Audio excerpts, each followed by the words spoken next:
Hello à toi et bienvenue dans le podcast de Fundamentals. Si c'est ton premier épisode, je t'explique le concept tout de suite et si c'est pas le cas, merci pour ta fidélité. J'ai la chance de recevoir un ou une invitée avec qui je parle de sa profession. Mais avant tout, ce qui m'intéresse, c'est de comprendre pourquoi la personne que j'ai en face de moi fait ce qu'elle fait. Alors que tu écoutes ce podcast dans ton canapé, ou en train de faire ton sport, ou encore en train de faire les tâches ménagères, je te propose, à la fin de l'épisode, si tu l'as aimé, de le liker et de le partager sur toutes tes plateformes. Encore une fois, je te souhaite la bienvenue dans le podcast de Fundamentals.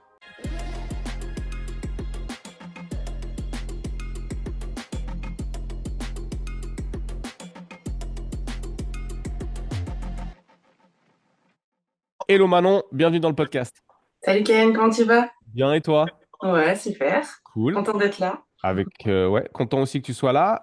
Merci d'avoir accepté l'invitation. Manon, pour les gens qui ne te connaissent pas, ce qui est mon cas d'ailleurs, parce qu'on ne se connaît pas encore, est-ce que tu pourrais te présenter et nous expliquer ce que tu fais? Ouais, bien sûr. Alors, je m'appelle Manon Marquimora. Donc, moi, j'ai une reconversion professionnelle voilà, qui est un peu originale.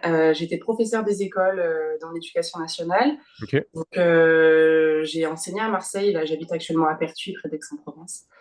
J'ai enseigné à des CP, des CE1, CE2 pendant 8 ans. Donc d'accord. voilà, l'enseignement, ça a toujours été mon truc. Et puis le Covid, et je pense que pendant le Covid, comme beaucoup d'entre nous, remise en question de notre vie entière. Effectivement, c'était Euh, propice. voilà. Et du coup, suite à ça, j'avais des difficultés à me faire muter parce que j'avais déménagé un peu plus loin de Marseille. Donc, j'avais postulé plusieurs fois pour changer d'école, me rapprocher de mon logement. C'était compliqué. Donc, j'ai pris ce qu'on appelle une disponibilité. C'est la possibilité pour les fonctionnaires de garder son poste tout en pouvant faire quelque chose d'autre à côté. Et j'en ai profité pour me former. J'ai passé mon BPGEPS haltérophilie musculation, donc pour être coach sportive parce que j'ai toujours été passionnée de sport et de muscu plus particulièrement. Ok. Et suite à cette formation, j'ai commencé à coacher et j'ai été recrutée par le centre de formation où j'ai été formée. Donc là, actuellement, je suis coordinatrice de formation et formatrice pour les futurs coachs et éducateurs sportifs. Cool. Voilà, et à Prix Passeport, un organisme de formation qui est sur Aix-en-Provence. Et je coach aussi, moi, à côté, en ligne et en présentiel. Voilà. Ah ouais, Donc, reconversion savamment réussie, j'ai envie de dire. alors mes anciens collègues de promo m'ont dit, maintenant en fait t'as complètement raté ta reconversion parce que tu passes de l'enseignement à l'enseignement. Oui, c'est sûr. Mais j'ai plaisir à enseigner à un public adulte aussi, c'est différent des enfants. Mhm. Quoique pas tant que ça parce que les ressources pédagogiques sont pratiquement les mêmes. Un apprenant, ça reste un apprenant. Mais j'ai l'impression de joindre mes deux passions, en fait, l'enseignement et la muscu. Voilà. Ok, d'accord. Euh, Tu dis que tu es euh, passionné d'entraînement et de muscu depuis avant ta formation, du coup? Ouais, ouais. Bah, ça fait 11 ans que je m'entraîne en musculation. Ouais. Bon, avant, j'ai un passif sportif. J'ai fait de la capoeira pendant 10 ans. J'ai fait de la danse pendant 10 ans aussi. Voilà, toujours bougé. Et la musculation, bah, une vraie révélation. Et je fais du bodybuilding. Voilà. J'ai fait plusieurs saisons de compétition. Donc, première saison en 2017 et puis tous les 2 3 ans depuis là. Et Ok. voilà, catégorie bikini pour les connaisseurs. Ouais. Pour ceux qui sont un petit peu dans le milieu aussi, j'ai participé 2 fois au Top de Colmar et je l'ai gagné il y a 3 ans, donc je suis très très très contente de cette expérience. Joli.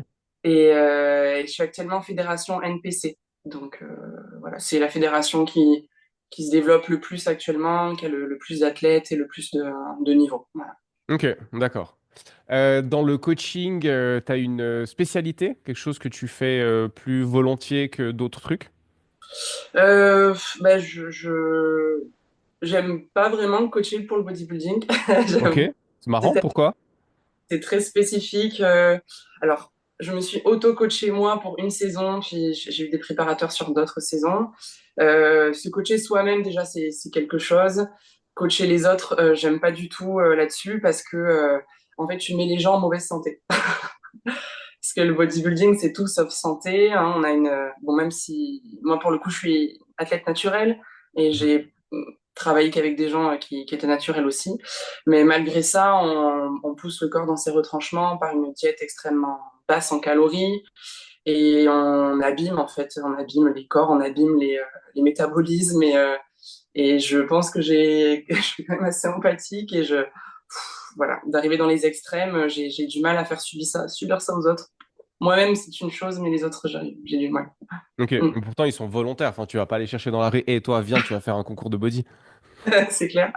Ouais, mais je pense que je prends pas enfin, je prendrai pas des bonnes décisions. Tu vois, s'il faut vraiment trancher, être très très bas, tout ça, voilà, c'est à contre-cœur et j'ai du mal à avoir voilà, une distance émotionnelle par rapport à ça. Ok.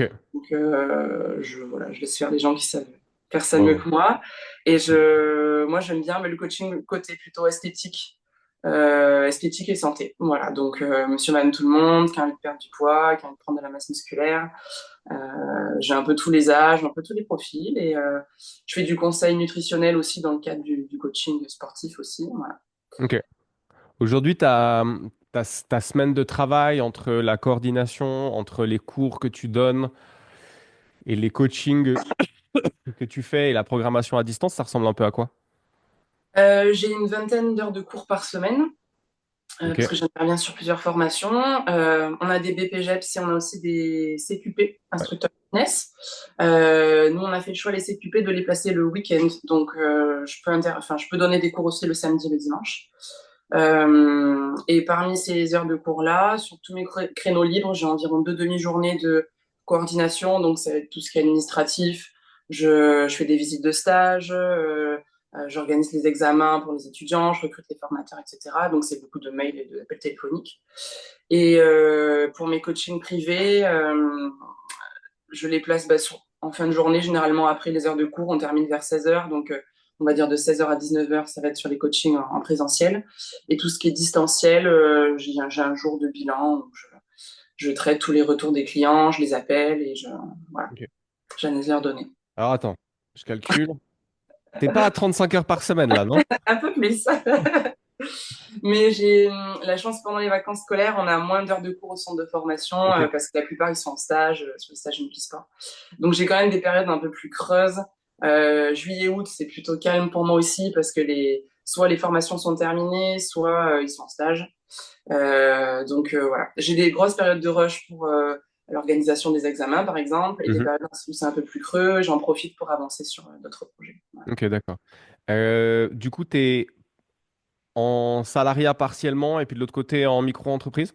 Exactement. Je suis D'accord. salariée en CDI du centre de formation, ce qui est rassurant pour moi, ancienne fonctionnaire, d'avoir quand même un fixe. Et puis à côté, ouais, je suis en auto-entreprise pour mes coachings. Ok. C'est quoi la différence? Alors, il y a le public, certes, mais tu l'as dit avant, la pédagogie, elle reste plus ou moins la même. Enfin, moi, je suis foncièrement convaincu que l'adulte, il a besoin qu'on lui enseigne sous forme de jeu, sous forme d'un truc ludique et pas enfin, comme à des enfants, comme on devrait enseigner normalement à des enfants. Du coup, ma question, c'est, au-delà du public, c'est quoi la différence entre enseigner pour l'État en tant que fonctionnaire et enseigner dans le privé? Euh, je trouve qu'au niveau de l'éducation nationale, il y a quand même une lourdeur administrative et je me suis rendu compte, tu vois, en mettant fin à mon contrat, parce que suite à ma dispo, du coup, j'ai démissionné aussi, euh, je me sentais quand même stressée par rapport à mon boulot, parce qu'il y a une pression de la direction, pression de l'inspecteur qui vient te visiter, ce qui est normal, hein, voilà, d'assurer que les fonctionnaires travaillent bien. Pression des parents, pression voilà. Et je trouve qu'on est beaucoup surveillé en fait et qu'on a beaucoup de comptes à rendre dans l'éducation nationale. Dès que tu fais un projet, il faut tout justifier le pourquoi du comment. Et je pense qu'il y a beaucoup de profs qui s'empêchent de faire des choses intéressantes avec leurs élèves parce qu'ils ont peur de toute cette partie-là, qui prend énormément de temps en fait, où Mhm. tu vas rédiger des tas de papiers pour expliquer le pourquoi du comment, pour te justifier. Et voilà. Et du coup, dans la formation privée, il y a beaucoup moins, je trouve, de pression par rapport à ça. Enfin, du moins là où je suis, j'ai senti une pleine confiance dès le début. Bon, après, ils me connaissaient, j'ai été formée là-bas, hein, mais vraiment, voilà, une liberté pédagogique un peu plus grande. Et puis, donc, ouais, un peu plus de liberté, un peu moins de pression. Ok. Mm. Plus de liberté, moins de pression. Ça marche. Ouais. D'accord. Mais je me rends compte que dans la formation à l'adulte, les gens ne sont pas toujours formés à la pédagogie. Et Tu quand parles je des suis formateurs? dans les formateurs, ouais. Ouais. Alors, ce qui est positif, c'est qu'il y a beaucoup de professionnels, c'est-à-dire que nous, tous nos formateurs, ils sont encore sur le terrain. Donc, ils coachent encore de leur côté. Les éducateurs sportifs, ils continuent. Enfin, voilà, la plupart, ils ont leur assos, leur truc. Et ça, je trouve ça hyper important dans une formation professionnelle, d'être formé par des gens qui ont encore les mains dans le cambouis, parce qu'après, on oublie vite. Mais c'est vrai qu'il peut peut-être manquer d'outils professionnels, enfin, d'outils pédagogiques. Et quand je suis arrivée, moi, tu parlais de jeux, mais mes stagiaires, je les fais jouer toutes les semaines. J'ai fabriqué des jeux plastifiés sur les petites étiquettes comme je faisais en CP, quoi. Ils me voient arriver avec des grands yeux. Qu'est-ce que tu vas faire? Mais bah, parce que, comme tu dis, hein, l'apprentissage, c'est le même qu'on ait 6 ans ou qu'on ait 30 ans, quoi. Pour moi, Mhm. Ouais. Moi je fais de la formation aussi dans le centre de formation dans lequel j'ai fait mes propres formations parce que je suis aussi sur un parcours de reconversion et donc là ça fait 8 ans que je donne des formations et j'ai démarré une formation moi-même de formateur d'adultes. génial. J'ai démarré moi-même une formation de formateur d'adultes un peu sur le constat que tu as expliqué là, c'est-à-dire que bah voilà, on arrive avec la passion, on arrive avec les mains dans le cambouis, je vais enseigner le samedi matin et le vendredi soir à 18 h je finis ma séance, donc tout est frais, mais ça manquait un petit peu de structure et donc du coup je me suis dit, bon, bah, pourquoi pas faire une formation comme ça? Et c'est vrai que on s'en rend pas compte, enfin on se rend pas compte du manquement tant qu'on n'a pas fait la formation et qu'on voit pas que le manquement il peut être présent. Et donc je suis d'accord avec toi. Euh, on devrait un peu des fois s'attarder sur pas seulement ce qu'on va donner, mais sur la manière dont on va le donner aussi. Et sortir de ce, je suis sorti là depuis gentiment une année de ce cours magistral où je suis devant la classe et puis je divulgue mon savoir pendant 7 heures d'affilée sur bah voilà, des groupes de travail, des îlots, des jeux, un peu plus de dynamique. Et je vois quand même que les élèves ont plus de facilité en tout cas à rester concentrés. Oui, oui, bien sûr. Et puis je trouve que c'est une génération qui est en train d'évoluer vis-à-vis des écrans. Je sais pas si tu le constates toi, mais là on voit chez les jeunes adultes qui ont, ça y est, ils ont grandi avec le téléphone dans la main, bah, qu'il y a un temps d'attention qui est plus court qu'avant. Enfin, je remarque et que ouais, il faut travailler différemment, quoi. Il faut travailler sur ce temps d'attention-là. Mm. Mhm. Ouais, donc du coup, le travail sous forme d'îlot fait que celui qui est habituellement en fond de classe et qui va s'endormir au bout d'une heure et demie, bah, il est obligé de rester actif. Et ce que j'aime bien aussi, parce que bah, ma foi, de temps en temps, il y en a qui voient la lumière à travers la porte et puis qui se disent, ah bah tiens, si je faisais une formation dans le fitness. Alors je pense, vous en France, peut-être plus sur le CQP que sur le BPGEPS, parce que ça demande aussi plus de temps, le BPGEPS, que le CQP. Mais bah, en fait, il peut pas rester les mains dans les poches parce qu'il est dans un groupe, donc il est obligé de participer. Ouais, carrément, clairement. Ok. Alors nous, on a un recrutement un peu différent pour BPGEPS et CQP. CQP, du fait qu'il y ait peu d'heures de cours, donc juste pour faire la différence, en BPGEPS, on a 600 heures de cours et CQP, on a 250 heures pour la même carte pro après au final. Donc CQP, on a fait le choix d'un recrutement vraiment de personnes bah, plutôt en reconversion professionnelle, des gens qui ont déjà quand même une expérience perso dans le sport un peu importante, Mhm. voire même une expérience déjà de coaching un peu, tu vois, et qui veulent régulariser leur situation. Parce qu'on veut garder la même qualité, tu vois, sur les deux formations, donc on est obligé de prendre des gens un peu plus dégourdis, quoi. Ok, Voilà. d'accord. Donc vous avez des examens d'entrée, ça se passe comment le processus de recrutement des élèves? Bah, c'est pas le même en fait sur BP et le CQP, ça c'est pas nous qui décidons, hein, c'est le BPJEPS dépend de Jeunesse et Sport et le CQP dépend du ministère du Travail. Donc on n'a pas les mêmes, c'est pas les mêmes tests. Sur le BPJEPS, il y a un luc léger Mhm. en navette avec des barres après à passer. Donc il y a le squat, le développé couché, les tractions. Et sur le CQP, il n'y a pas de luc léger, c'est que des exercices de muscu et vraiment les charges sont très faciles. Mhm. Voilà. Donc c'est plus accessible. Après, on se contente pas que de ces tests physiques, il y a aussi une équipe de recrutement qui est géniale chez nous et qui prend le temps de recevoir chaque candidat, de voir son parcours, ses projets professionnels. Pardon, j'ai un petit Bonjour, bonjour le chat. tâche. Euh, voilà, une équipe de recrutement qui est super parce que bah, ils prennent que des candidats qui sont motivés dans leur projet et voilà, qui ont un projet cohérent. Ok, cool, ça marche. Aujourd'hui, si on parle de tes revenus, Le travail d'indépendant versus le travail d'employé, c'est quoi les répartitions? À peu près moite-moite, on va dire. Ok, après moite-moite, ça marche. Ouais. Donc du coup, donc tu démarres ton activité de coaching il y a 5 ans, même pas du coup? Ouais, à peu près 4 ans. 4 ans, d'accord. Si on parle de la partie un petit peu business, partie dont je suis particulièrement friand, comment est-ce que tu développes ton activité au début? C'est quoi les problématiques auxquelles tu te retrouves confronté? Euh, et puis comment est-ce que tu passes par-dessus ça?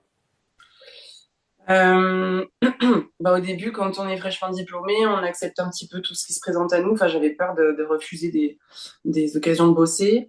Du coup, j'avais un temps partiel dans la salle de sport où je fais mes coachings privés actuellement, mais j'étais du coup, enfin, je bossais pour la salle.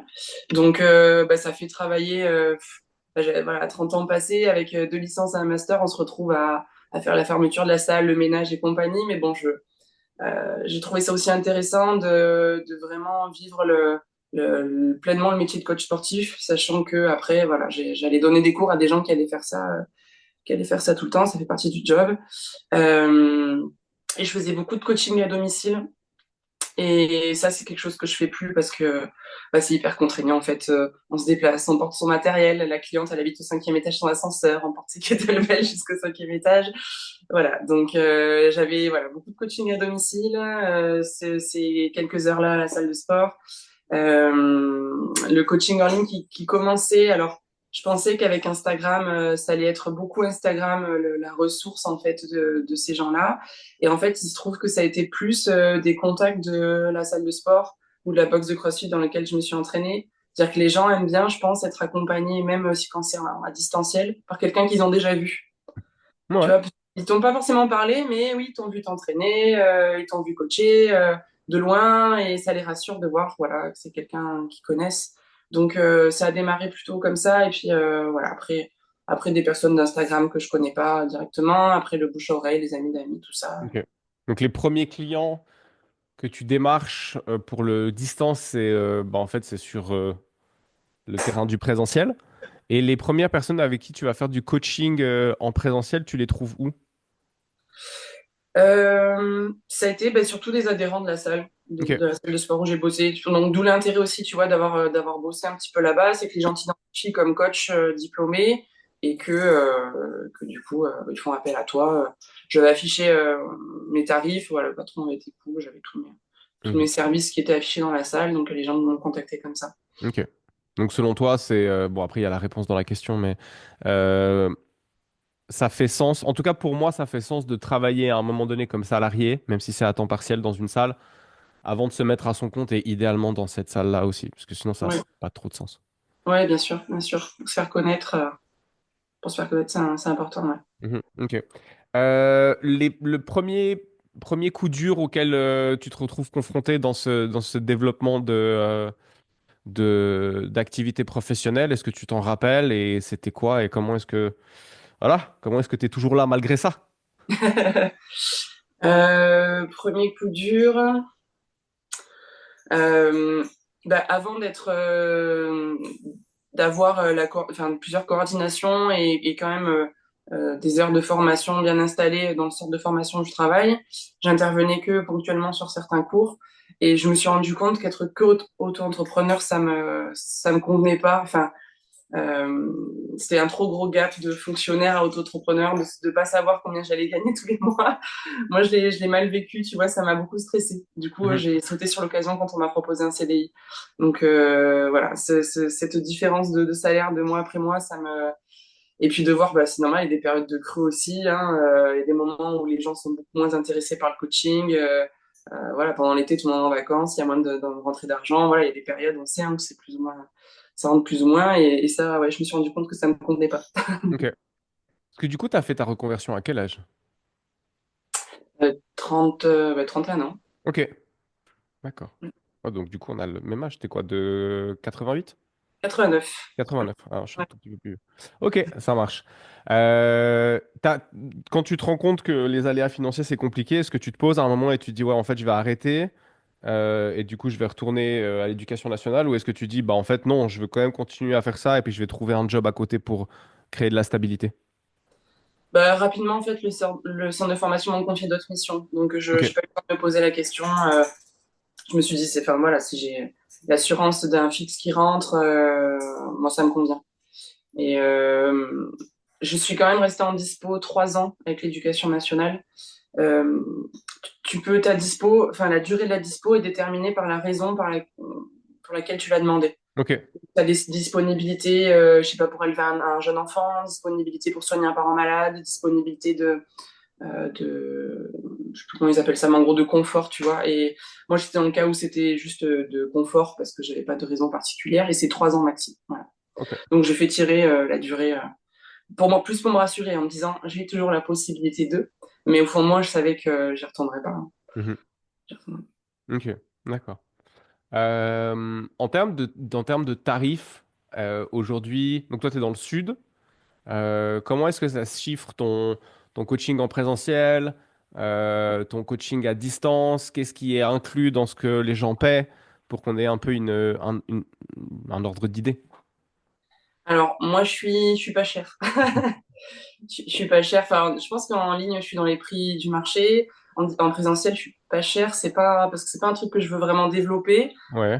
Ça, par plaisir, tu vois. Là, j'ai des clients que je suis depuis 2 ans, 2 ans et demi. C'est toujours les mêmes ou alors c'est les parents de clientes que j'ai eues ou les copines de clientes que j'ai eues. Et j'ai la chance de pouvoir coacher sans contrepartie financière dans la salle de sport où je bosse. J'ai pas de loyer. Et ça, c'est Ah. hyper confortable pour les coachs. Ah, effectivement, Ouais. mais personne n'a des loyers ou c'est juste l'exception? En fait, si tu veux, je bosse dans une super salle qui s'appelle Spark Body Fit, je leur fais un Ok. coucou, une salle qui a été montée par Clément Cholot, qui est un jeune entrepreneur qui a notre âge aussi, et qui a monté sa salle de sport à Pertuis et qui vient d'en monter une autre à Venelle. Et donc, voilà, c'est pas une grosse chaîne comme on peut connaître. Et en fait, enfin, quand j'ai fait ma formation, j'étais stagiaire du coup chez lui, et c'est chez lui que j'ai bossé après aussi une fois diplômée. Ah, pardon. Et du coup, en fait, il a la gentillesse de laisser coacher les personnes qui ont bossé pour lui dans sa salle. Voilà, tant que ça gêne pas trop le fonctionnement de la salle. Tu vois, moi, je fais mes coachings sur des créneaux, j'essaye où je vais le moins gêner possible. Tu vois, j'en ai le matin, tout ça, bon, comme je dis en fin de journée, mais dans une salle où il y a un petit peu moins de monde. Et donc voilà. Donc c'est un grand merci à lui parce que bah, c'est hyper confortable de pouvoir faire ça. Donc sa condition, c'est que les gens, bien sûr, soient adhérents de la salle. Ouais. Donc lui, ça peut être intéressant aussi dans le fait que il y a des gens qui peuvent me contacter par Instagram et que je vais faire inscrire après à la salle pour pouvoir les coacher. Voilà. Mhm, c'est effectivement pas mal du tout. D'accord. Ouais, Ok, donc ce qui te permet d'avoir un prix qui est euh, bas. oui. Ok, d'accord. Et pour le suivi à distance, du coup, tu fais le sport, l'alimentation, c'est deux prestations qui sont séparées que les gens peuvent fusionner, ou tu fais un truc combiné parce que tu veux avoir la main sur les deux? Dans la plupart des cas, c'est combiné parce que j'aime bien avoir la main sur les deux. Ok. Mais après, ça m'arrive, voilà, de faire des exceptions dans des cas particuliers. Tu vois, j'ai eu des demandes de crossfitters qui me disent, moi, maintenant, je suis les watts de toute façon dans ma box. Je voudrais juste avoir un peu des conseils pour l'alimentation. Voilà. Ou des gens qui me disent, moi, sur l'alimentation, je me gère. Par contre, j'aimerais bien un programme sportif. Donc, voilà. Ok, Mais dans la mesure du possible, c'est bien d'avoir les deux. d'accord. Et du coup, le prix de ton suivi à distance? C'est 120 euros par mois quand ils font diète et sport. Voilà. Ah ouais. Bon, Mm. c'est bien, c'est pas trop bas, c'est plutôt Mm. pas mal. Ok. Et dans ce prix-là, je sais qu'il y a des coachs qui n'appellent pas. Moi, j'appelle mes clients toutes les semaines. Et c'est ce qui me limite aussi parce que je peux pas en avoir 50, j'ai pas le temps de tous les appeler vraiment. Mais je vois quand même que c'est hyper important pour eux. Enfin, d'avoir le contact de la voix, tu vois, et pas juste une réponse à un mail ou des vocaux. Bah, ça fait la différence, je trouve, sur la durée en fait Ok. du suivi. Parce que j'ai des gens que, tu vois, je pense à une cliente Aurélie, ça fait 2 ans que je la suis. Et bah voilà, on s'appelle, on a l'impression d'être copines, quoi. On s'appelle toutes les semaines depuis 2 ans. Ok. Et du coup, vous fixez un rendez-vous pour un rendez-vous pour l'appel téléphonique, ou c'est toi qui prends ton téléphone un peu quand ça te chante et t'appelles? Non, je fixe des rendez-vous. Alors moi, c'est le lundi, mes bilans par après, Ouais, mes heures de cours, et chacun a son rendez-vous. Enfin, on va s'organiser comme ça, ouais. Un quart d'heure par client, et voilà. Si après il y en a qui ont des soucis, tout ça, bah, on reprogramme sur un autre jour, mais mhm, ouais, ok, c'est comme ça. Mm. ça marche. Euh, Par rapport aux réseaux sociaux, aujourd'hui, c'est quoi l'utilité que tu en fais? C'est quoi pour toi l'intérêt de créer du contenu? Pourquoi est-ce que tu utilises les réseaux sociaux et dans quelle optique et dans quelle direction? Euh, alors j'ai commencé un peu pour le fun. Ça fait longtemps que je suis sur Instagram. Je saurais plus te dire la date précise, mais je trouvais ça sympa de partager du contenu fitness. Et puis petit à petit, ça a été pour vendre mes formations, enfin mes coachings distanciels. Et là, si tu veux, je le vois un petit peu comme une vitrine en fait de ce que je peux proposer, de ce que je suis. Euh, donc voilà, là, je suis en train de développer une formation continue sur le coaching pour les femmes, Génial. qui s'appelle Performance au féminin, où je vais transmettre des choses à optimiser dans l'entraînement et dans la nutrition pour une femme à n'importe quel âge, n'importe quelle période de sa vie.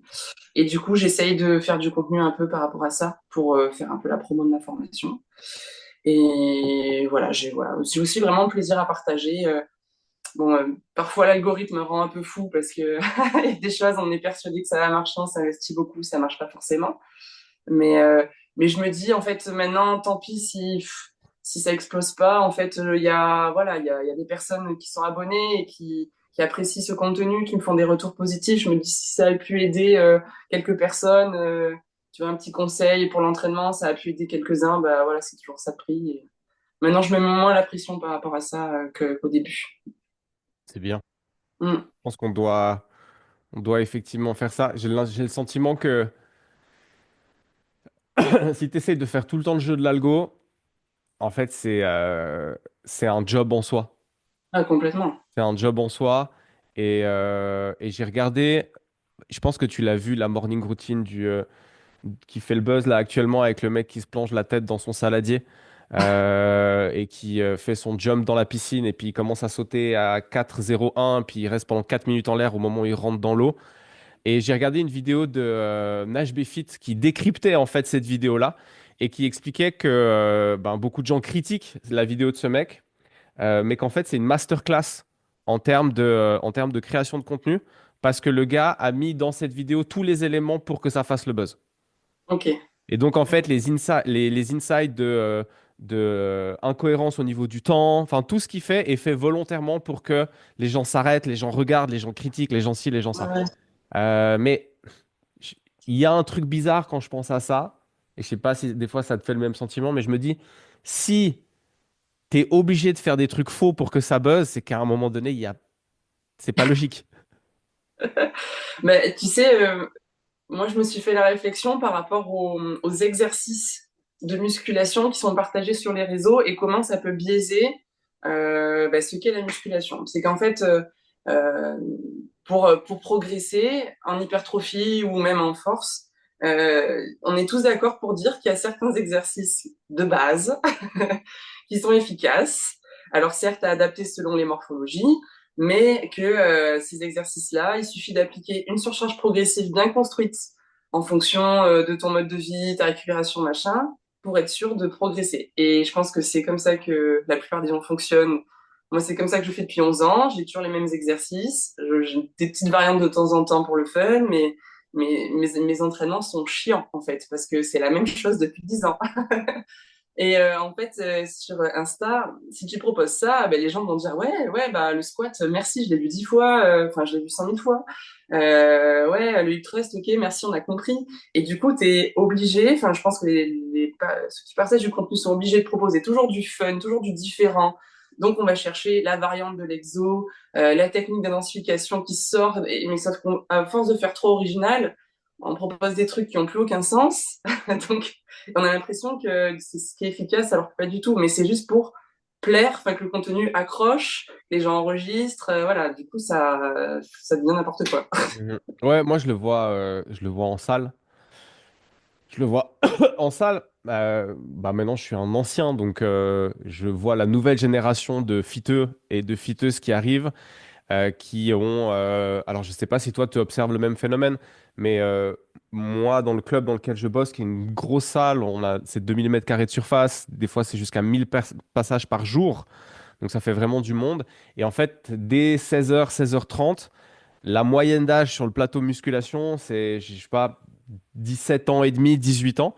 Et en fait, je vois plein de gars et plein de filles, alors certains très balèzes, mais pour d'autres vraiment gaulés comme des crevettes, en train de faire des exercices, en train de faire le tirage un bras avec dos Ah, courbé, penché sur le côté, comme fait Chris Bumstead, sauf c'est que grave. bah voilà, c'est pas le même niveau de pratique. C'est clair, ah non, je vois tout à fait de quoi tu parles. Et ouais, on a les mêmes. On a les mêmes. Et après, à ça se greffe un autre problème, c'est que les champions qui partagent leurs entraînements, euh, ils sont la plupart du temps dopés. Ouais. Donc, c'est pas le même entraînement que Monsieur Madame Tout le monde. Moi, du coup, je m'intéresse beaucoup aux bikini qui se préparent pour Olympia et tu vois, enfin, j'adore voir comment elles s'entraînent. Et pareil, elles ont un entraînement, elles ont déjà un physique hyper abouti. Il faut pas qu'elles prennent plus de masse musculaire ou alors vraiment précis à tel endroit du fessier. Donc, elles ont des entraînements, mais très légers. Enfin, ça c'est pas du tout optimal pour la nana qui démarre et qui veut prendre un peu de masse musculaire, tu vois. Donc donc ouais, effectivement, il y a un écart. Enfin, les gens comprennent pas bien en fait. Ouais.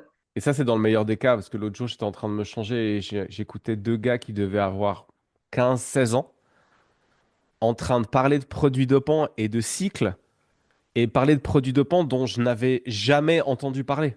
Et j'étais là, et donc j'ai compris qu'ils parlaient de dopage, forcément, et je me disais, mais oh, putain, t'as 16 ans et t'es déjà en train de parler de ça. Mm. Ah, c'est assez impressionnant. Je trouve que TikTok a démocratisé beaucoup les produits dopants. Enfin, je sais pas comment ça fonctionne, mais j'ai l'impression qu'il y a moins de censure que sur Instagram, tu vois, et il y a des mots-clés qui passent mieux. Mhm. Et il y a beaucoup de contenu là-dessus sur TikTok.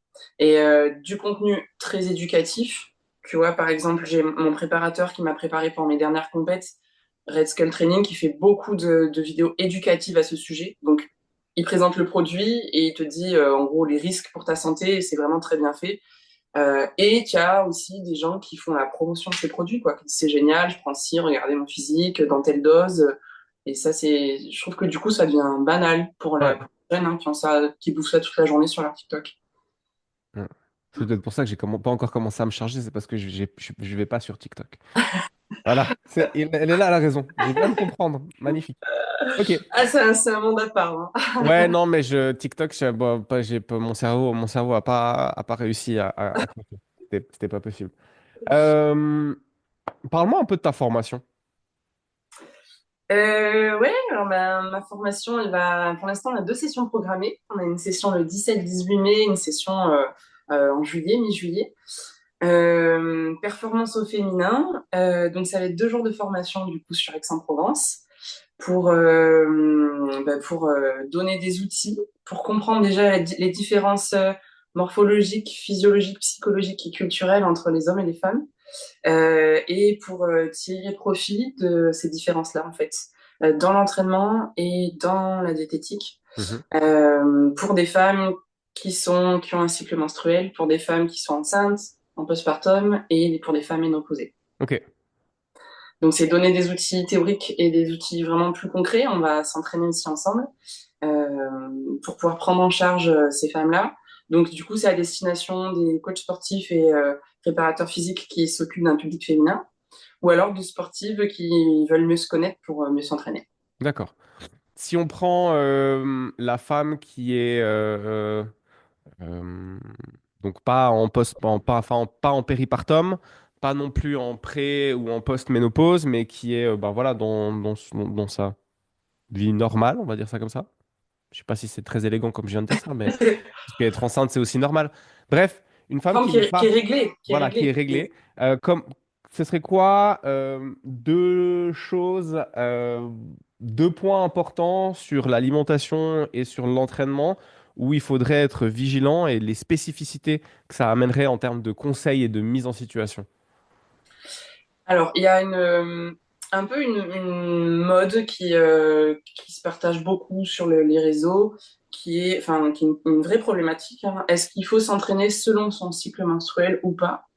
Il y a la plupart, c'est des nanas qui défendent ça, qui disent que euh, il faudrait modifier complètement son mode de vie, c'est-à-dire entraînement, alimentation, sommeil, même son boulot. Il y a beaucoup de, de choses qui sont au niveau du business aussi, voilà, prendre en compte son cycle menstruel pour être performant dans tous ces domaines-là, dans son boulot, etc.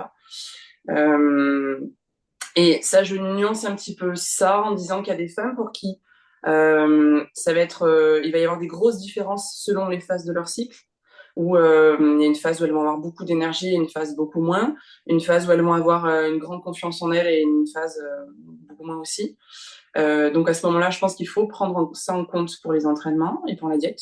Et d'autres femmes qui vont être beaucoup moins sensibles à ces variations-là, peut-être déjà parce qu'elles ont... Toutes les femmes qui prennent une contraception hormonale, ça biaise un peu le truc. Tu vois, quand on prend la pilule, quand on a un implant, quand on a un stérilet hormonal, ça va biaiser tout ça en fait, parce que nos cycles vont pas être naturels. Enfin, ça va pas être un cycle d'ailleurs, on va pas forcément ovuler. Donc, moi, la plupart de mes clientes, par exemple, prennent une contraception hormonale et du coup, bah, il n'y a pas forcément besoin d'adapter sur les régulations du cycle. Voilà. Ok. Donc ça, c'est une chose à prendre en compte aussi. Euh, Sinon, la femme, bah, il faut avoir conscience que elle se sous-estime beaucoup en fait. Et je pense que c'est le point sur lequel je vais insister le plus dans la formation, c'est que psychologiquement, toutes les études qui ont été faites sur le mental des femmes dans la performance, c'est qu'on a un discours intérieur qui est plus négatif que celui des hommes. Donc on va se dévaloriser, avoir moins confiance en nous, se sentir moins forte que ce qu'on est.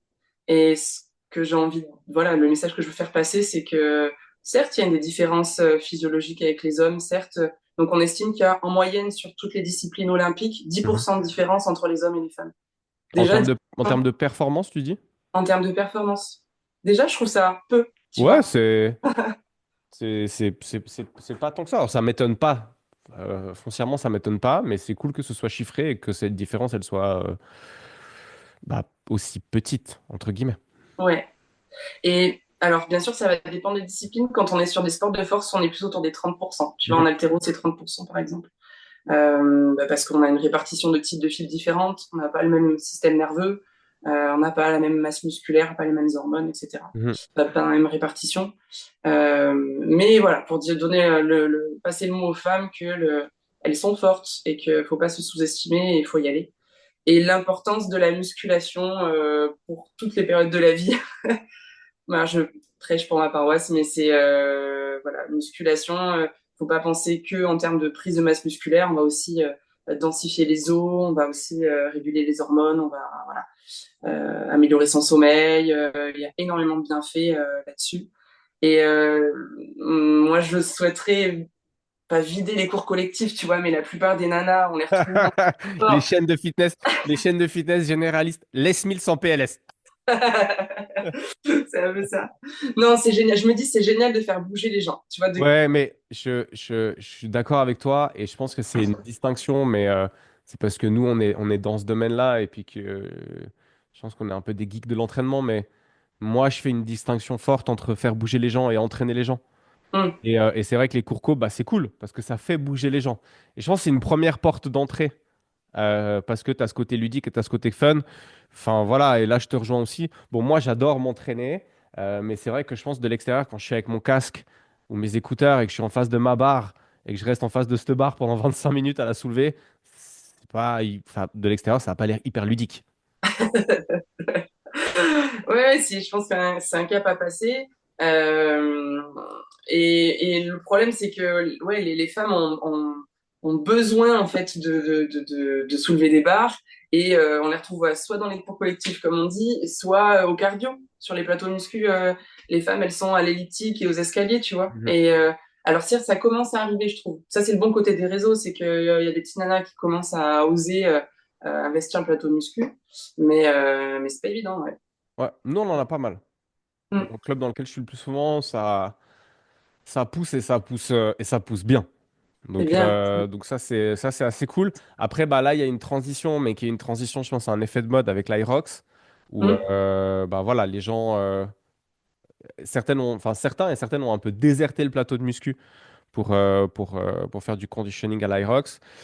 Euh, mais, euh, mais ça y reviendra de toute façon. Puis de toute façon, pour soutenir cette performance, il faut aussi pouvoir faire de la musculation et du cardio. Donc, Tout à fait. Entraînement hybride, je trouve ça intéressant au niveau santé hein, pour la plupart des gens. C'est que ça, ceux qui font de la muscu, ça les met un peu au cardio. Et ceux qui font du cardio, ils font un peu de renfort aussi du coup. Donc c'est hyper complet. Au niveau santé, c'est hyper complet. Mm. ok, ça Donc marche. voilà. Et, Donc sur, là, et, ouais, et pour répondre à ta question d'un point de vue nutrition pour ouais. la femme mange pas assez de protéines généralement. Et Ah, donc c'est voilà, c'est le point. Et plus on vieillit, plus il va falloir en consommer, alors que la plupart des femmes font l'inverse. C'est-à-dire qu'elles mangent un peu des protes plus jeunes et pas assez. Et en vieillissant, c'est plus des salades et des soupes. Et alors que c'est là qu'il faut soutenir les hormones pour prendre de la, enfin, pour pas perdre sa masse musculaire et continuer à en prendre. Et donc voilà, l'importance des protéines et des bonnes graisses aussi, bien sûr. Qu'on diabolise beaucoup. Hein. Les femmes, beaucoup sont voilà au régime, on surveille le poids, on mange pas de masse grasse. Sauf que après, on a des problématiques qui se retrouvent directement sur le système hormonal. Euh, et le gros risque pour la sportive, et je peux témoigner parce que j'en ai souffert aussi, c'est le syndrome RED-S. Je sais pas si tu connais. pas du tout. Alors le RED-S, c'est relative Energy Deficiency in Sports. Ben, bref, c'est tout ce qui va être c'est un syndrome assez global qui va arriver quand je dis la femme, mais les hommes peuvent être touchés aussi, ne mangent pas assez pour soutenir ses entraînements. Ok. Donc, on appelait ça avant la triade de la sportive. Ça parle peut-être plus à certains. Donc, la triade de la sportive, c'était spécifique pour les femmes. Là, on l'a élargi du coup à un public plus large. Mais en gros, c'est quand tu t'entraînes et que tu manges pas assez par rapport à tes entraînements. Et on a pensé que c'était à cause du surentraînement, mais non, il y a des sportifs de haut niveau qui s'entraînent plus de 20 heures par semaine et qui sont pas dans ce syndrome-là parce qu'elles mangent assez et elles mangent assez qualitatif. En revanche, une petite nana qui va se mettre au sport et réduire drastiquement son alimentation, pas assez de protéines, pas assez de bonnes graisses, pas assez de glucides, à ce moment-là, elle va avoir des répercussions sur sa santé. Et chez les femmes, c'est assez visible parce que ça se manifeste sur le cycle menstruel. Donc concrètement, on va avoir un cycle qui va s'allonger. Au lieu de 28 jours, on va arriver sur du 30, 35, 40 jours. Et puis il va après s'arrêter, donc on appelle ça une aménorrhée. Mhm. Et ça témoigne que ton corps, en fait, se met en mode survie et il va se concentrer sur ses activités principales et laisse la reproduction de côté parce que c'est pas la priorité du moment, quoi. Ok. Est-ce que ça, c'est corrélé avec un pourcentage de masse grasse qui est bas ou ça peut être indépendant de ça? Alors, oui et non. Moi, personnellement, c'était mon cas, c'est-à-dire que je suis descendue très bas en masse grasse pour la pratique de bodybuilding notamment. Du coup, effectivement, bah, ton corps va se dire, oulala, elle a pas assez de réserve d'énergie pour pouvoir mener une grossesse à bien. Donc, on coupe complètement la reproduction. Mais on a aussi des femmes qui ont un taux de masse grasse tout à fait convenable, qui vont être autour des 15-20% de masse grasse. Et pour une femme, c'est bien. Mais qui, parce qu'elles vont manger presque pas de masse grasse, par exemple, presque pas de lipides, vont se retrouver là-dedans, ou parce qu'elles ont une charge d'entraînement énorme et qu'elles vont s'alimenter, mais de manière pas équilibrée. Et Ok. le problème de ce syndrome-là, c'est que ça va avoir des répercussions pas que sur la reproduction, mais aussi sur tes os. Hein, les femmes sont très touchées par l'ostéoporose, notamment en vieillissant. Enfin, ça se révèle en vieillissant. Donc, le fait de produire beaucoup moins d'hormones sexuelles, donc c'est pour ça en fait qu'on a plus nos cycles, c'est qu'on produit beaucoup moins d'œstrogène et de progestérone. C'est des hormones qui vont avoir un impact sur plein de choses, donc notamment sur la densité osseuse, sur le système cardiovasculaire, sur l'humeur, sur la mémoire, sur le cerveau, sur voilà. Donc en fait, on arrive à des femmes qui sont fatiguées, qui perdent leurs cheveux, qui ont la peau sèche, qui ont des brouillards mentales, euh, qui, euh, qui ont une baisse de performance. Il y a plus rien qui va, quoi. Mhm. Et ça, c'est très tabou. Et quand moi, j'en ai souffert personnellement, j'ai consulté des médecins, j'ai vu deux gynécos différents qui ont, à chaque fois m'ont pesé sur la balance et m'ont dit non, non, votre IMC, il est dans les normes, il n'y a pas de souci. Et en fait, on sait très bien que l'IMC, quand on est musclé, ça veut plus rien dire du tout. Pour les sportifs, on a des bodybuilders qui sont en situation d'obésité sur l'IMC, alors qu'en fait, ils À sont juste 7% de masse grasse. exactement. Et donc voilà. Donc j'ai dans ma formation, on alerte aussi beaucoup sur ces risques-là pour les femmes qui touchent énormément de femmes. Voilà, 50% des sportives sont ou ont été un petit peu là-dedans. Ok. Tu penses que ça vient de quoi, ce phénomène? C'est quoi la source? Alors, il y a le fait que les hormones féminines soient plus, enfin, dans un équilibre plus complexe et plus fragile que vous. Vous avez un cycle aussi, mais c'est un cycle circadien. Vous avez des variations de testostérone sur la journée. Il y a 25% de testo en plus le matin par rapport au soir. Et nous, on est sur 28 à 30 jours, là. Mhm. Mais nous, c'est plus complexe et enfin, facilement perturbé. Ok. Voilà. Et qu'est-ce qui explique le fait que les femmes qui vont se mettre à la diète, enfin, c'est quoi les étapes de réflexion par lesquelles elles passent pour se mettre dans cette situation-là? Je pense qu'il y a une pression sociétale hein, sur la minceur. Et on- pour moi, on est sur la bonne pente pour en sortir un petit peu. On commence à avoir des femmes plus musclées, plus en forme. Enfin, il y a des modes, hein, presque comme tout. Mhm. Mais ouais, il y a une pression sur la minceur qui est certaine, qui est certaine. Et avant, on disait beaucoup les magazines. Maintenant, on trouve les mêmes sur les réseaux sociaux. Tu vois, on parlait des réseaux qui montraient une image biaisée parce qu'il faut que ça marche, il faut que ça plaise à l'algorithme. Mais voilà, le nombre de photos retouchées, puis même inconsciemment, tu prends la bonne lumière, tu rentres le ventre sur ta photo, tu parais plus mince que ce que tu es, et donc ça fait une pression, c'est clair. Et je pense que les femmes sont un petit peu plus sensibles à cette pression, parce qu'elle y est pour vous aussi, hein, je suis d'accord. On a tous, enfin voilà, je pense que vous aussi, ça donne des normes de musculature, des normes de virilité qui peuvent mettre la pression aussi. Mhm. Ouais, après, tu vois, bah, je le dis souvent dans le podcast. Je suis né dans les années, tu vois, fin des années 80. J'ai grandi dans les années 90. Est-ce que c'était bien ou est-ce que c'était pas bien? Je sais pas, mais moi j'ai été biberonné à la testo à travers les films que je regardais.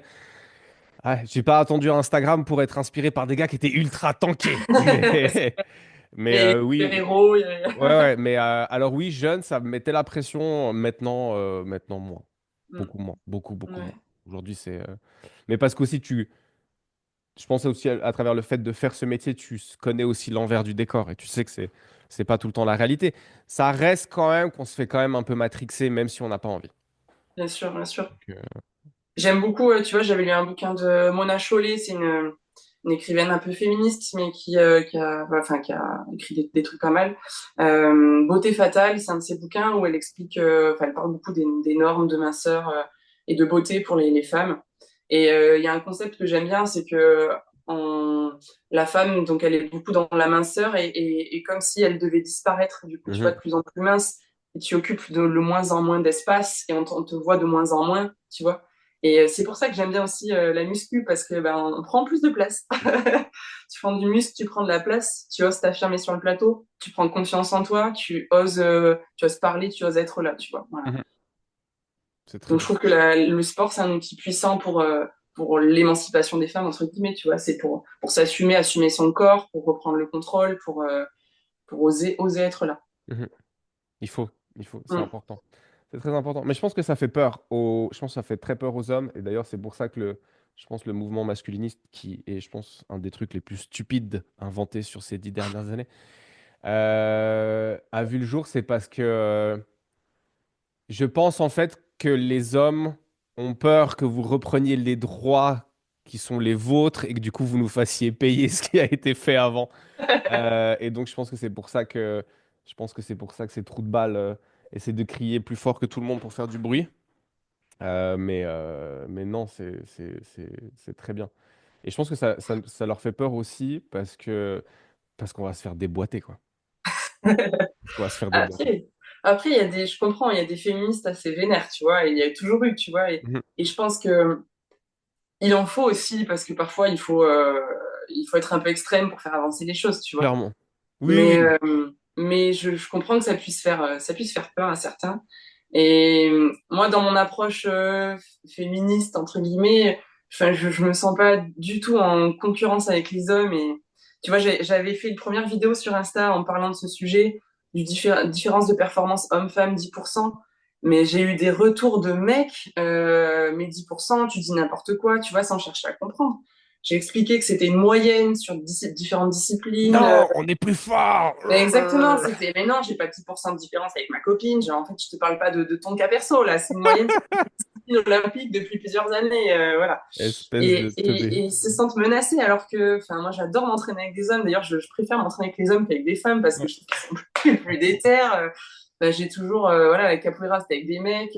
Quand je fais de la course à pied, je cours avec mon père. Quand je m'entraîne en muscu, c'est avec avec soit mon copain, soit avec des Mhm. collègues. Enfin, et je trouve que les hommes et les femmes sont hyper complémentaires dans leur Bien sûr. entraînement et apprécient de s'entraîner les uns avec les autres. Tu vois, je suis pas du tout dans la concurrence, mais bon. Ouais.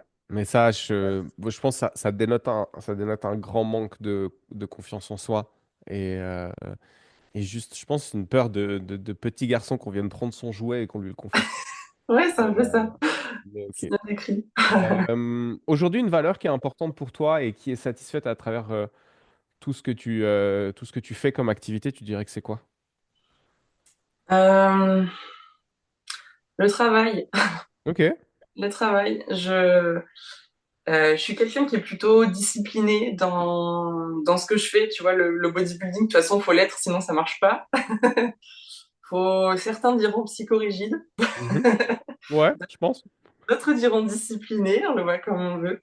Mais je crois vraiment dans les valeurs du travail, c'est-à-dire que quel que soit ton objectif, si tu prends le temps, si tu travailles dur, niveau pro, dans le sport, pour une passion qui te tient à cœur, ben ça fonctionne en fait.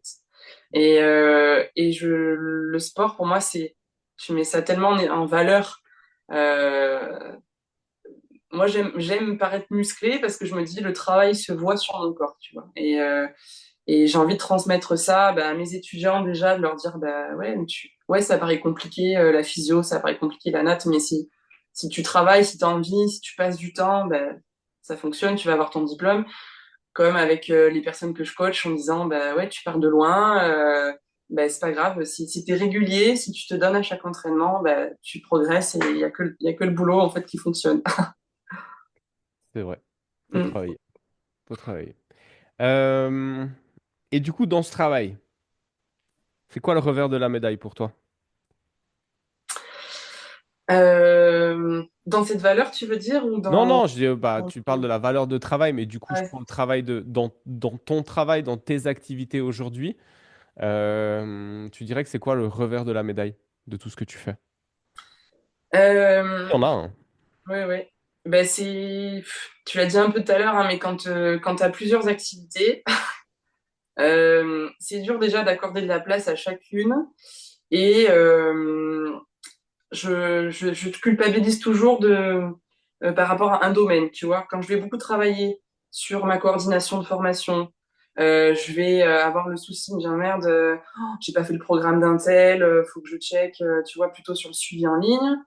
Quand je suis pleinement dans mon suivi en ligne, merde, j'ai pas préparé ou j'ai pas revu mon cours pour cet après-midi. Enfin, tu vois, et de jamais être vraiment tranquille psychologiquement parce que t'es entre plusieurs domaines qui te tiraillent, quoi. Ok, Mm. ça marche. J'entends, j'entends. C'est le moment du quiz. Ouais, Alors, le quiz, c'est une dizaine de questions sur toi, hein, plutôt côté fun. Le but, c'est que tu réfléchisses assez peu aux réponses que tu vas donner. ok. Ça marche? Ouais. 3, 2, 1, et c'est parti. Quand tu étais petit, tu jouais à quoi, Manon? Barbie et Polly Pocket, les trucs Ah, bien, bien girly. bien girly. Un aliment que tu n'aimes pas manger? Je déteste le concombre. Ok. Je trouve que ça a le goût de la punaise écrasée, même si j'ai jamais goûté de punaise écrasée. Faudrait goûter une punaise écrasée pour pouvoir réellement faire la comparaison. Euh, Ton outil d'entraînement favori? J'aime beaucoup travailler aux haltères. Ok. Une de tes manies, si tu en as une. Je sais pas si c'est une manie, mais je me suis toujours couchée tôt et ça s'arrange pas avec l'âge.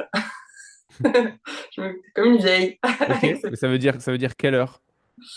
Bah alors, systématiquement, quand on lance un film, je ne vois que les 10 premières minutes. C'est Ok. terrible. Et ouais, si je pouvais me coucher. Alors, généralement, jusqu'à 21h30, 22h, mais mon rythme naturel, ça serait 21h. Ok. Ouais, alors j'entends. Et du coup, tu te lèves à quelle heure? Après, je me lève assez tôt. Généralement, 6h, voire 5h30, selon les jours, pour pouvoir m'entraîner avant le boulot. Ok. D'accord. C'est des heures de coucher et de lever que j'apprécie. Ta citation préférée, si tu en as une. Citation préférée. Euh, hum, Je voudrais trouver un truc par rapport au travail, du coup, mais là, sous la main. Ah oui, je sais pas de qui c'est, mais je l'ai lu depuis longtemps. Fais toujours de ton mieux, même si personne ne regarde. Ouais.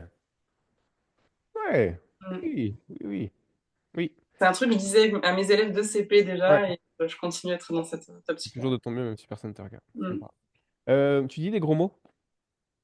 Alors, je suis marseillaise, donc Donc oui, un gros mot que tu dis souvent?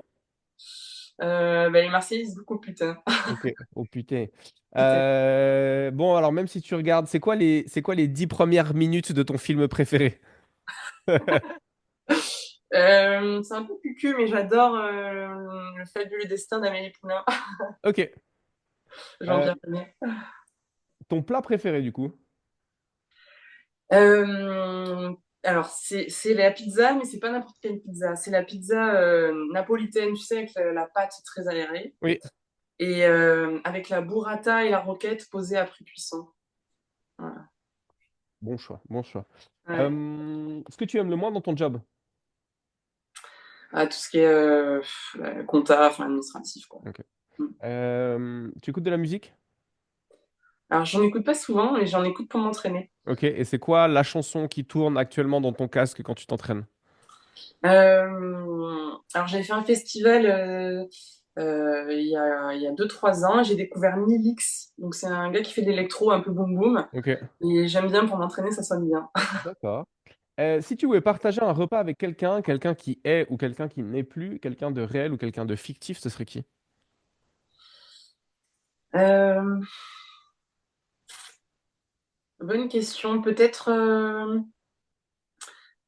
Alice Milia. C'est une femme qui a beaucoup œuvré pour la place des femmes dans le sport Ok. et qui a, notamment, c'est grâce à elle qu'on doit les femmes aux Jeux Olympiques. Voilà. Ok. Grande dame, quoi. Elle aurait des choses à nous raconter, des Je anecdotes pense, ouais. croustillantes. Je pense effectivement. Si tu pouvais tout recommencer et faire un autre métier, tu ferais quoi? Euh, Quand j'étais petite, je voulais être fleuriste ou boulangère. Donc, non, je sais pas. Je pense, des fois, je rêve d'un métier où t'as pas de boulot hors du boulot, tu vois, où quand tu fermes la porte de l'entreprise, t'es tranquille jusqu'au lendemain, enfin 8h ou 9h. Mhm. Et d'un autre côté, je me dis que tous les boulots passion, sont pas comme ça. Enfin, quand t'enseignes, c'est pas comme ça. Quand tu coaches, c'est pas comme ça. Quand t'es cas de l'humain, c'est pas comme ça. Mais parfois, quand t'es un peu saturé de réfléchir, tout ça, t'as envie d'un boulot où voilà, tu poses le cerveau, c'est bon, c'est fini. Je retrouverai ça demain. Ouais, ouais, ouais, ouais, je vois bien d'où peut naître cette envie. Et puis, pour terminer, une lecture que tu recommandes, peu importe le domaine. Euh, Bah, peut-être Beauté fatale hein, de Mona Chollet dont je t'ai parlé tout à l'heure là, Mhm. qui est intéressante sur l'image de la femme dans la société. Ouais, Ok, celui-là. ça marche. Le quiz est terminé. Ok. Tu peux te relâcher. Euh,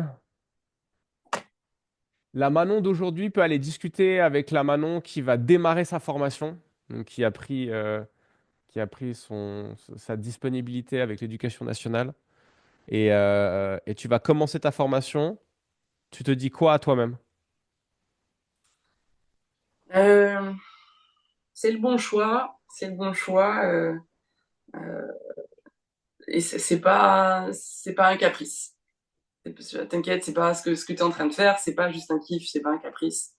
C'est un bon choix et tu vas pouvoir en vivre. Ok. Quand tu dis c'est pas un caprice, on t'a fait comprendre à ce moment-là, quand tu as décidé de faire ce choix-là et que tu en as parlé autour de toi, que tu agissais un peu comme une enfant capricieuse qui disait «Ah non, je veux pas, maintenant je veux faire ça». C'était très partagé dans mon entourage. Ok, Alors, les plus proches, euh, euh, tu vois, mes parents, par exemple, ou mes amis proches, m'ont complètement soutenue là-dedans. Euh, Moi, j'ai une maman, en fait, j'ai un peu, enfin, j'ai refait un peu tout comme ma maman, tu vois, qui ok, a le même parcours professionnel. Elle était instite et elle a ouvert sa salle de sport. ok, Donc là, elle bosse plus actuellement, mais du coup, bah, elle m'a soutenue carrément. Mais j'ai eu des gens qui n'ont pas compris aussi et qui m'ont dit, t'as fait toutes ces études, je cite toutes ces études pour faire tout au YouTube dans une salle de sport. Ah, les cons. Euh, Ok, et, et qui, je pense aussi, c'est des gens, moi je me dis toujours quand on te dit quelque chose de négatif, ça fait écho à leur propre expérience. ouais. Ils s'expriment plus sur eux-mêmes que sur toi, tu Mhm. vois. Et donc je pense que c'est peut-être des gens qui ont soit galéré dans leurs études, soit galéré à trouver un boulot stable et qui se disent, attends, elle a un poste de fonctionnaire et elle va se mettre en auto-entrepreneur, tu vois. Donc, voilà. Moi, je l'ai analysé comme ça après. Ok, ça marche, je comprends. Dans 10 ans, tu voudrais être où ou en être où? Euh, J'aimerais bien développer mes formations, voilà, continuer à intervenir sur les BP, sur les CQP, mais aussi euh, vendre mes propres formations, voilà, comme ce que je vais commencer au mois de mai.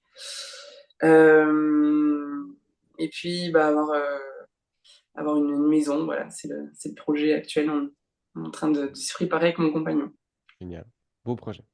Est-ce Mm. que tu peux me donner un truc positif dans le monde dans lequel on vit aujourd'hui? Ben, je trouve que on parle assez négativement de la génération, de la jeune génération, bah, par rapport à leur rapport au téléphone et compagnie, tu vois. Je pense qu'il y a des traits qui sont vrais sur le temps d'attention, par exemple, c'est très vrai. Mais je trouve aussi que c'est une génération qui est plus ouverte que ce que nous, on était à leur âge. Alors, il y a des excès aussi, des extrêmes, mais pour tout ce qui est tolérance de la différence chez l'autre, bah, je les admire en fait. Parce que, ouais, parce que je pense qu'à leur âge, j'avais pas cette maturité-là d'ouverture d'esprit et d'accueil de l'autre. Mhm. Donc ça, j'applaudis. Ouais, effectivement, Mm. en y réfléchissant. Effectivement. Euh, on arrive gentiment au bout. Mm. Un dernier mot pour les gens qui auront écouté le podcast, quelque chose que tu as déjà dit et que tu aimerais répéter ou quelque chose que tu n'as pas forcément dit et puis que tu aimerais partager avec les auditrices et les auditeurs qui sont pour la plupart des gens qui font le même job que toi et moi. Et pour les autres, je pense que de toute façon, ce sera inspirant. Qu'est-ce que tu aimerais dire ou redire? Euh, ben, j'aimerais dire aux femmes qu'elles sont fortes, plus fortes que ce qu'elles pensent, et que du coup, il est temps d'exploiter cette force. Mhm. J'aimerais dire aux personnes qui coachent les femmes que bah, il est temps de s'intéresser aussi vraiment à leur physiologie et s'intéresser à leur psychologie et qu'il faut absolument rentrer dans plus de communication à propos du cycle menstruel qui peut être un peu tabou, à propos de la ménopause, des fuites urinaires. Enfin, il y a plein de sujets en fait qui sont hyper importants dans la performance et que on n'ose pas aborder avec les femmes généralement. Même entre femmes, hein, parfois c'est compliqué. Ok. Alors que ben, c'est quand même la clé quoi pour performer et se sentir bien dans son sport. Donc plus de communication et plus d'intérêt pour comprendre le corps de la femme, qu'on soit un homme ou une femme. La communication. Je pense Ouais. qu'il y a une des clés qu'on doit apprendre à maîtriser quand on fait le job qu'on fait toi et moi et que les auditrices et les auditeurs du podcast font. Ouais, Concernant ta formation, elle est que en présentiel ou à un moment donné, elle sera disponible en ligne? ben, c'est une question que je me pose. Pour l'instant, qu'en présentiel, mais je réfléchis à proposer ça en ligne. Parce que Parce que, pas tout le monde peut faire le déplacement à Aix, quoi. eh ouais, tout à fait. Mhm. Ben là, je t'avoue que comme c'est le centre de formation qui m'a donné l'opportunité de développer Bien ça. sûr. Pour l'instant, je veux pas faire de concurrence, tu vois, par rapport à ça. Mhm. Mais j'ai réfléchi, tu vois, j'ai construit certains outils pour la formation. Déjà, j'hésite je me dis, je pourrais les proposer à la vente, tu vois, parce que ça peut intéresser Ouais, certaines personnes qui n'ont pas forcément envie de suivre toute la formation. ouais. Mais oui, c'est une petite idée que j'ai dans ma tête de le proposer après en Tu te verrais formation. aussi potentiellement bouger dans différents secteurs pour aller donner ta formation? Genre te Ouais, carrément. déplacer Mm. Ok. Carrément, carrément. Je sais, tu vois, euh, j'ai assisté à des conférences dans des box de CrossFit, tu vois, sur différents sujets. Et je me suis dit, bah, pourquoi pas, en fait, tu vois, être invité dans une box de CrossFit ou dans une salle de sport et faire une intervention bon, alors sur un point plus précis, tu vois, mais Mhm. sur un genre de workshop, en fait. Voilà. Cool. Donc, soit pour les coachs qui coachent les femmes, soit pour les femmes directement, soit sur un point, je sais pas, qui sort un petit peu de ça, mais ouais, tout à fait. Génial. Mm. Où est-ce qu'on peut te retrouver? Bah, principalement sur Instagram, donc imagine.manon. Puis là, vous aurez toutes les infos, accès à mon site et compagnie, donc n'hésitez pas à venir faire un petit coup. Cool. Et pourquoi Imagine Manon? Parce que j'ai un tatouage Ok. là. Ok. Ah, d'accord, c'est ça. Voilà. Ça marche. Donc puis c'est un concept pour moi important parce avec l'imagination, un peu de créativité, on arrive à beaucoup de choses. Cool. Merci pour tout ce partage. Merci pour Merci cette à bonne toi. vibes et pour ce que tu as raconté avec honnêteté et transparence. C'était très agréable de faire ta connaissance. C'est très cool. Ben, Euh, plaisir aussi. pour les auditrices et les auditeurs du podcast, bah, merci pour votre fidélité. Si c'est votre premier épisode, eh ben, bienvenue dans le podcast. Et puis si ce n'est pas le cas, cœur sur vous avec des barres olympiques. Et merci pour votre fidélité. Exactement. Manon, je te souhaite une bonne journée, une bonne semaine, parce qu'on est lundi matin.